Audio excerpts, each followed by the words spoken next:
Go back to the building off Causeway Street in the hub that is Boston. We're joined by Stephen A. Smith. And Stephen A., our colleague Brian Windhorst just tweeted out, he said, Boston is young, but they play old.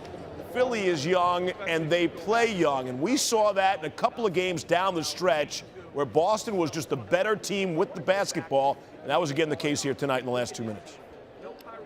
There's no question that was the case here tonight. There were a couple of critical turnovers, mismanagement of the possessions that they've had, particularly in the last 2 minutes or so. Plus, you're not going to get the benefit of the doubts with calls. You're Joel Embiid, you're Ben Simmons, you're Sarek, and these guys, they are relatively young. They're not that seasoned. So when you put yourself in a positions where you're looking for help from the referees, you're simply not going to get it. Sometimes you're going to get those calls. Sometimes they're going to let you just go out and play. That play with Joel Embiid on the baseline near the end of the game, I didn't blame the referees at all. I thought it was a fantastic no call. You're in crunch time. You got an opportunity to tie the game. You got to go up strong and you got to finish. You're 7'2", 260 pounds. You have got to finish at the basket. It's just that simple. He didn't do it, even though he had a great game and he was dominant in the second half.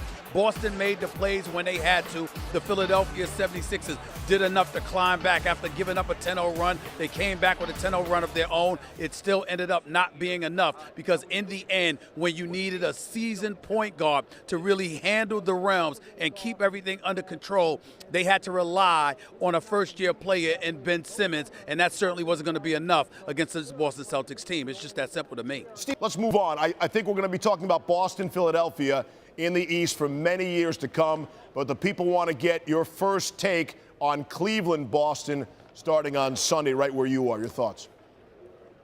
Well, whatever you saw from the Philadelphia 76ers, LeBron James is an entirely different animal. He's seasoned, he's poised, he's already been to 8 NBA Finals, he's a 3-time champion, he's lost 5 NBA Finals, so he's not fazed by a berth in the Eastern Conference. That's not going to faze him whatsoever. Now, Boston is long, they're athletic, they're young, they're going to throw a myriad of bodies at him, they're going to try to wear him down. They may even take away his jump shot if they're capable of doing so.